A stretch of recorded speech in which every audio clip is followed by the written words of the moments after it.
আজকে আমি বানাচ্ছি সাবুর কাটলেট। প্রথমে এখানে আমি আলু সেদ্ধ করে নিই। সেদ্ধ করা আলুগুলোকে ভালো করে মেখে নিতে হবে। এরপর বড় দানার সঙ্গে ভালো করে ভিজিয়ে জল ঝরিয়ে নিতে হবে। তারপরে দেবো একটু কাঁচা লঙ্কা কুচি, পরিমাণ মতো নুন। যারা তোমার ভেজ খায় তাদের জন্য কিন্তু সাবুর কাটলেট বেস্ট। তারা কিন্তু মাটন বা চিকেন কাটলেট তো খেতে পারে না, তারা কিন্তু সাবুর কাটলেট বানিয়ে ট্রাই করতে পারো। আমি এখানে একটু কর্নফ্লাওয়ার গুলিয়ে নিয়েছি, তারপর আর নিয়েছি একটুখানি চিড়ে। প্রথমে এটাকে হাতে গোল করে নিয়ে কর্নফ্লাওয়ারে ডুবিয়ে চিড়েতে আমি কোট করে নেব। তোমরা চাইলে কিন্তু ব্রেড ক্রাম্বসেও কোট করতে পারো। বা এখানে কর্নফ্লেক্স এগুলোতেও কোট করতে পারি, কিন্তু আমি চিড়েতে কোট করেছিলাম। নতুনত্ব, আমার মা বলল চিড়েতে কোট করে দেখ কেমন লাগে, বেশ ভালো লাগবে। তা আমি তাই জন্য ট্রাই করলাম, দেখি কেমন লাগে। প্রথমে একটুখানি কড়াইতে তেল গরম করতে দিয়ে হালকা করে ভেজে নেব। আমি এই প্রত্যেকটাকে শ্যালো ফ্রাই করছি, ডিপ ফ্রাই করিনি।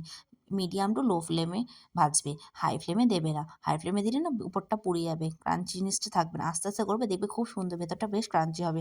বাড়িতে বানিয়ে ট্রাই করতে পারো। চা বা কফির সাথে সন্ধ্যাবেলা খেতে বেশ ভালো লাগে।